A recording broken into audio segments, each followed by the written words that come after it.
قل هل يستوي الذين يعلمون والذين لا يعلمون صدق اللہ العظیم۔ ہاتھ کٹتے رہے پر مشعلیں تابندہ رہیں، ہاتھ کٹتے رہے پر مشعلیں تابندہ رہیں، رسم جو تم سے چلی باعث تقلید بنی، شب کے صفاق خداؤں کو خبر ہو کہ نہ ہو، جو کرن قتل ہوئی شعلہ خورشید بنی۔ احباب ذی قدر، مدارس کی تاریخ کا آغاز اسی دن ہو گیا تھا جس دن رب کائنات نے وَعَلَّمَ آدَمَ الْأَسْمَاءَ كُلَّهَا کے ساتھ سب سے پہلے مدرسے کا افتتاح عرش معلیٰ پر کیا۔ پھر انسان زمین پر آیا تو مدرسہ ساتھ لے کر آیا۔ وقت گزرتا گیا، درس و مدرسہ قائم رہا، حتیٰ کہ وادی مکہ میں قصر نبوت کی تکمیل کا وقت آ گیا۔ مدرسہ عروج پر پہنچ گیا۔ کائنات کے سردار کو سب سے پہلا سبق غار ہرا میں پڑھایا گیا۔ اب باہر تشریف لائے تو انما بعثت معلماً کا اعلان عام فرما دیا۔ جب وادی یثرب میں پہنچے تو سب سے پہلے ایک دینی ادارے کا صفہ کے نام سے آغاز کیا۔ صحابہ کا وہ مبارک دور آ گیا جسے مدارس کے سنہری دور کہا جاتا ہے۔ ہر طرف مدارس ہی مدارس قائم ہو گئے، کئی جامعہ عبداللہ بن مسعود، کئی جامعہ عبداللہ بن عباس، کئی جامعہ ابی بن کعب، کئی جامعہ زید بن ثابت، کئی جامعہ عائشہ البنین والبنات، اور کہیں وہ جامعہ عبداللہ بن عمر کہ جس کا سلیبس اور نصاب ہی یہی تھا۔ جمیع العلم فی القرآن لیکن تقاصر عنہ اصحاب الرجال۔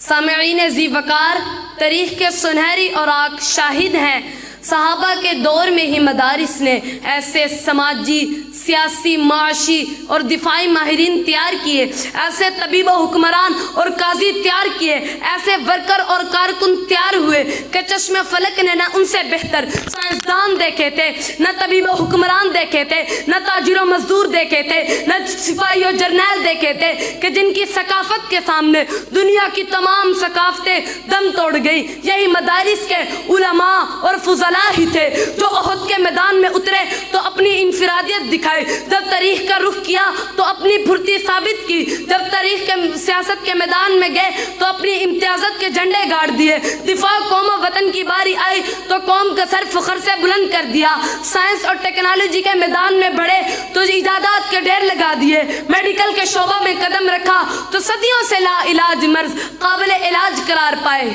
سامعین ذی شان، میں ان مدارس کی بات کر رہا ہوں جو نہ صرف دین اسلام کے محافظ بنے بلکہ ملک و قوم کے لیے بھی اپنی جانیں نثار کر دی۔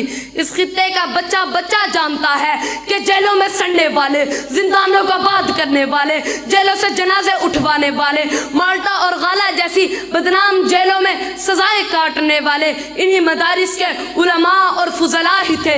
کالا پانی جیسی بدنام جیلوں میں راتیں کاٹنے والے مولانا محمود الحسن دارالعلوم دیوبند کے فرزند تھے۔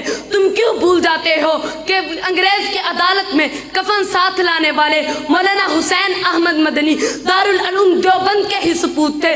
تم کیوں بھول جاتے ہو کہ ہمیں پاکستان کے ساتھ ہی مشرقی پاکستان میں سب سے پہلے جھنڈا لہرانے والے مولانا ظفر احمد عثمانی، مغربی پاکستان میں جھنڈا لہرانے والے مولانا شبیر احمد عثمانی دارالعلوم دیوبند کے ہی فرزندان تھے؟